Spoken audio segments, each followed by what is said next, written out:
Ketua kelompok begal yang masih berusia muda di Kota Medan tewas ditembak tim Satreskrim Polrestabes Medan. Penembakan itu dilakukan dikarenakan adanya perlawanan pelaku yang mengakibatkan dua anggota kepolisian terluka, sehingga tindakan tegas harus dilakukan pada Senin dini hari. Berdasarkan keterangan Kapolres Tabes Medan Kombes Pol Gideon Arif Setiawan, pelaku ini kerap membegal warga di jalanan sepi yang ada di Kota Medan maupun di Deli Serdang.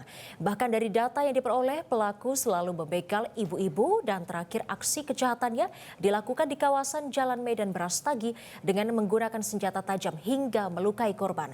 Tidak hanya tersangka D, polisi juga menangkap 3 tersangka lainnya yang berperan membantu tersangka. Ketiga tersangka pun juga ditembak polisi di bagian kaki. Atas penindakan itu, jasad tersangka dibawa ke Rumah Sakit Bayangkara Medan untuk dibersihkan lalu dikembalikan ke pihak keluarga untuk disemayamkan.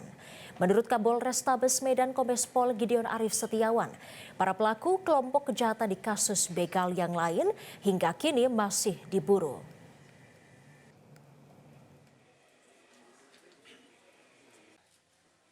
Jelajahi cara baru mendapatkan informasi. Download Metro TV Extend sekarang.